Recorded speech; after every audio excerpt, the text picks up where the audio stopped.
Thanks అమ్మా. అమ్మా, నాకు విషయం తెలియక అడుగుతాను. నా మీద ఇంత కోపంగా మాట్లాడుతున్నావు.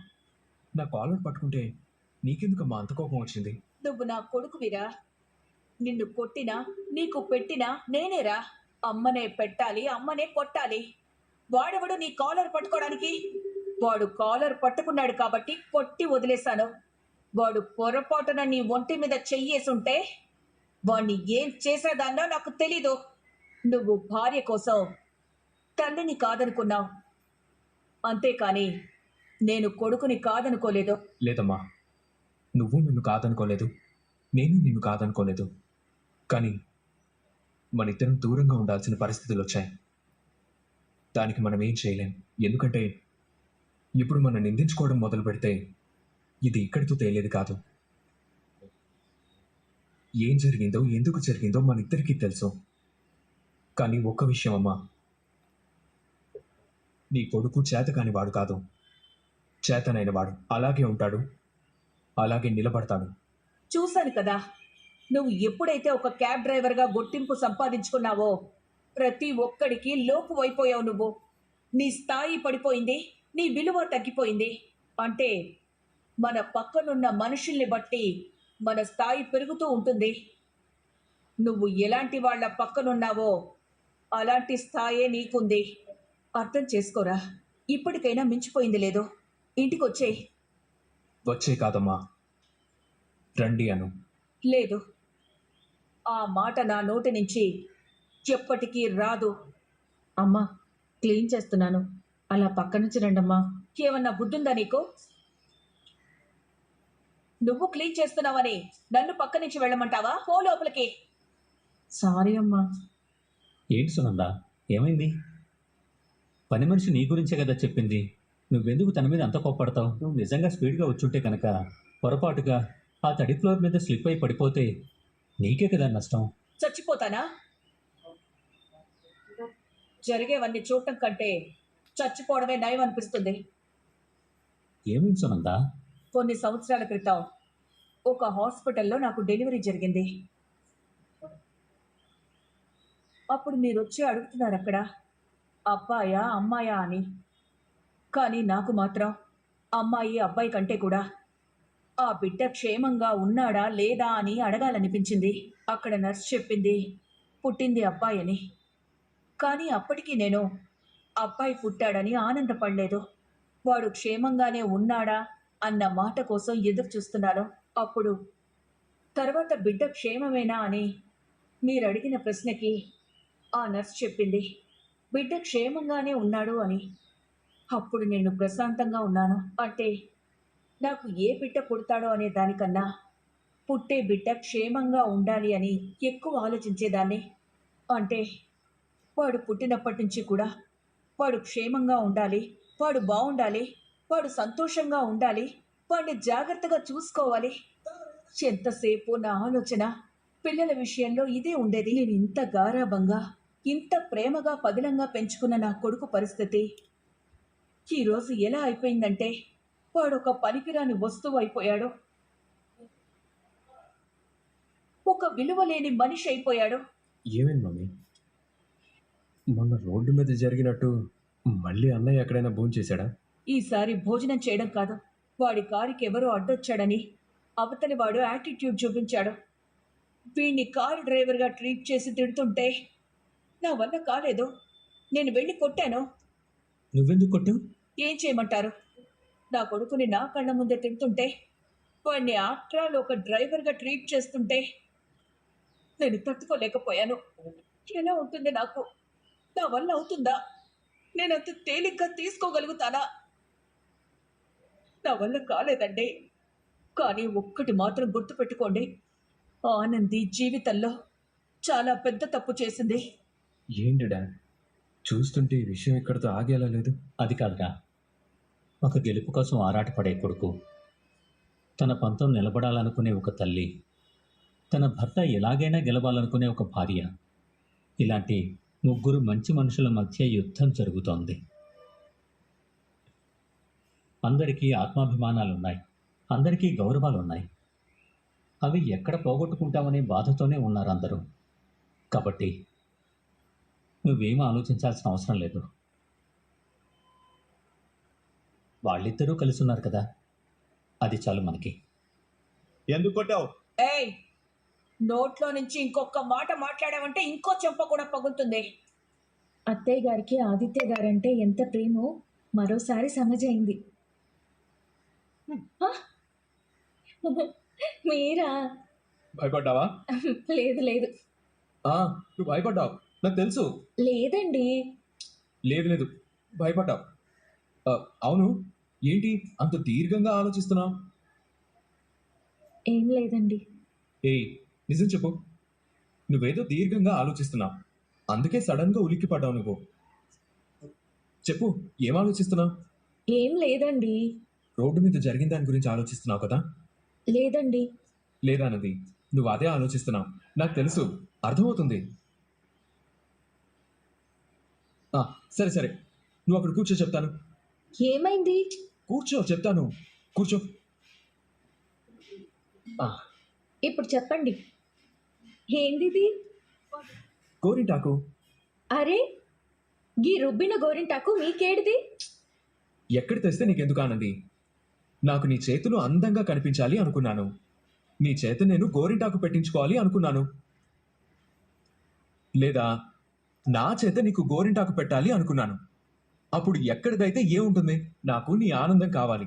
అందుకే నేను 100 కష్టాలు పడి తీసుకొస్తా. నీకెందుకట? చేతులిటివ్వు. అబ్బా, గోరింటాకు మంచిగా పెడుతుర్రు. అమ్మాయిలకి గిట్ల ఎవరికైనా పెట్టిర్రా? పెట్టాను. ఒక మంచి అందమైన అమ్మాయికి పెట్టాను. ఎవరు అంత మంచి అందమైన అమ్మాయి? నువ్వే. ఇంకొకరు కూడా పెట్టాను. అదెవరు? మా అమ్మ. మీకు మీ అమ్మగారంటే చాలా ఇష్టం కదా? ఇష్టం అంటే ఎలా చెప్పాలి? అమ్మ అంటే ప్రాణం. కానీ అంత ఇష్టమైన అమ్మను వదులుకొని నేను ఎక్కడికి వచ్చాను? నన్ను అమ్మలా చూసుకునే మరో మనిషి దగ్గరికే కదా. ఏయ్, నిన్నేదో ఎమోషనల్ చేయడానికి నేను అలా అనలేదు ఆనంది. నేను నా ప్రేమ చూపించడానికి అలా అన్నాను. ఈ మాత్రం దానికే నువ్వు కళ్ళలో నీళ్లు పెట్టుకుంటే, మళ్ళీ నేను తుడిస్తే ఈ గోరింటాకు మళ్ళీ నీ కళ్ళకు అంటుకుంటే, ఆల్రెడీ నీ కళ్ళు ఎర్రగా ఉన్నాయి. ఈ గోరింటాకుతో ఇంకా ఎరుపెక్కుతాయి. అప్పుడు కళ్ళు ఎలా ఉంటాయో తెలుసా? ఎట్లుంటాయి? సూర్యుడు అస్తమించేటప్పుడు ఆకాశం ఎంత ఎర్రగా ఉంటుందో అంత ఎర్రగా ఉంటాయి. మరి నా కళ్ళు ఎట్లా ఉండాలని కోరుకుంటుర్రు? సూర్యుడు ఉదయించేటప్పుడు ఆకాశం ఎలా ఉంటుందో అలా ఉండాలని కోరుకుంటున్నాను. ఓహో, ఏంది మీరు ఈ మధ్య కవి కూడా అయిపోతుర్రు? ఆనంది కళ్ళ ముందుంటే కవినేంటి, గాయకుడిని కూడా అయిపోతాను. ఏది? ఒక మంచి పాట పాడండి. పాట కాదులే గాని నా గోరింటాకు పెట్టు. నా చేతులు ఇంకా ఆరలే కదా. అయితే ఆరిన తర్వాత పెడదులే. ఆనంది ఎలా పండింది? మస్తుగా పండింది. Wow, super. ఇప్పుడు నీ చేతులతో నాకు పెట్టాలి. అబ్బా ఆదిత్య గారు, చెయ్యి మంచిగా పెట్టొచ్చు కదా. నీ చేయి తగిలాగా నేను కుదురుగా ఎలా ఉండగలను? నువ్వే పెట్టాలి. అబ్బా, ఆ చెయ్యి. అవును, ఈరోజు ఏంటి వంట? ఈరోజు పూరీ చేద్దాం అనుకుంటున్నానండి. పూరీ చేసి ఎగ్ కర్రీ వండుతా. మరి దుంపల కర్రీ ఏదో చేస్తానన్నా? గది రేపు వండుదామని తీసిపెట్టిన. సరే అయితే త్వరగా చేసేయి.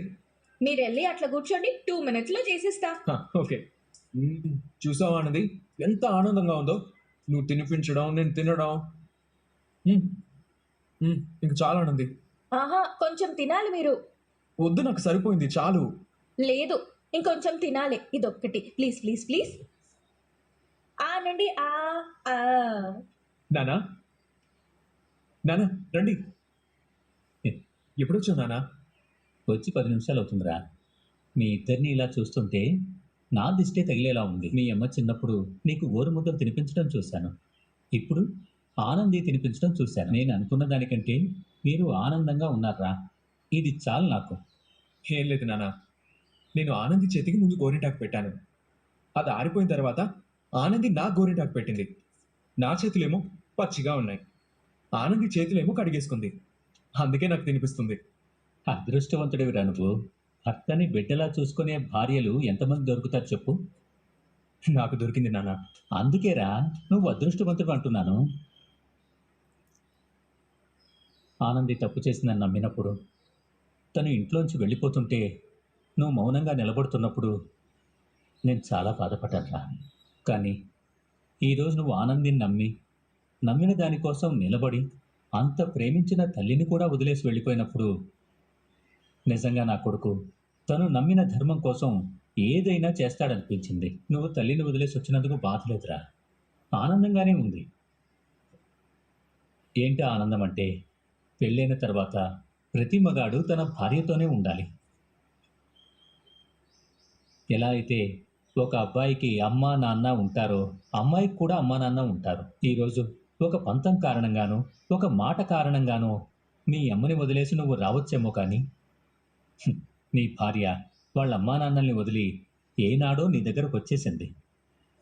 అంటే నిన్ను నమ్మిన మనిషి తన సర్వస్వాన్ని వదులుకొని నీకోసం బతకడానికి సిద్ధమైనప్పుడు, నీకోసం బతకడానికి సిద్ధమైన మనిషి కోసం నువ్వు సర్వస్వాన్ని వదులుకోవడంలో తప్పు లేదురా. అందుకే నువ్వు నాకు నచ్చావు. థ్యాంక్ యూ నాన్న, అర్థం చేసుకున్నందుకు. మావయ్య గారు, డిన్నర్ చేద్దురు, కూర్చోండి. పర్వాలేదమ్మా. మావయ్య గారు, మొదటిసారిగా మా ఇంటికి వచ్చారు, తినకుండా ఎట్లా పోతారు? కూర్చో నాన్న, కూర్చో నాన్న. అది కాదు, కూర్చోండి, అది ప్లీజ్ కూర్చోండి. కూర్చోండి, మీరు కూర్చోండి. కూర్చోండి. ఆ, బలవంత పెట్టేశావురా. అరే, ఏమైందమ్మా? కర్రీ అయిపోయింది, ఒక 2 నిమిషాలు ఉండండి, రెడీ చేసేస్తా. పర్వాలేదమ్మా, కర్రీ లేకపోతేనే నేను ఏదో ఒకటి వేసుకుంటాలే. ఆ, ఏదైనా పచ్చడి ఉంటే వెయ్యమ్మా, సరిపోతుంది. లేదు మావయ్య గారు, ఒక్క నిమిషం ఉండండి, ఆల్రెడీ వేరే కర్రీ ఉంది, తీసుకొస్తాను. అమ్మా పర్లేదు.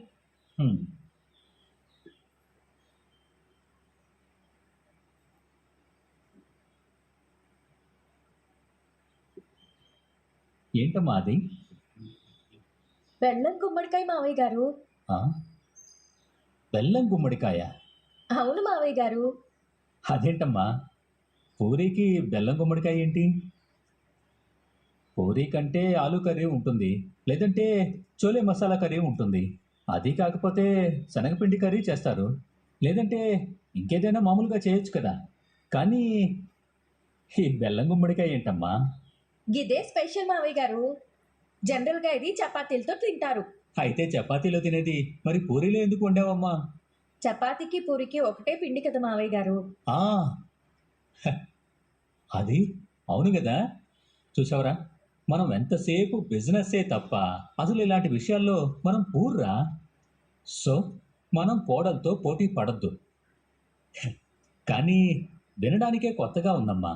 అవును మావయ్య గారు, గింతవరకు ఆదిత్య గారు కూడా తినలేదు. ఆయన ఏదైనా వెరైటీ చేయమంటే నేను ఇది వరకు మా ఇంట్లో చేసుకునేది చేస్తా అన్నాను, చెయ్యి అనిరు. సరే రేపు చేద్దాంలే అని బెల్లం గుమ్మడికాయ రెడీ చేసి పెట్టిన. కాకపోతే ఇప్పుడు మీకోసం చేసిన. అబ్బా, వింటుంటేనే నోరు ఊరిపోతుందమ్మా. ఇక తింటే ఎలా ఉంటుందో. తినండి మావయ్య గారు. సరే ఇవ్వమ్మా, ఇదేదో కొత్తగా ఉంది. అది అమ్మా అత్తరిపోయింది. ఏంటన్నా ఉన్నట్టుండి అలా మౌనంగా ఉండిపోయారు?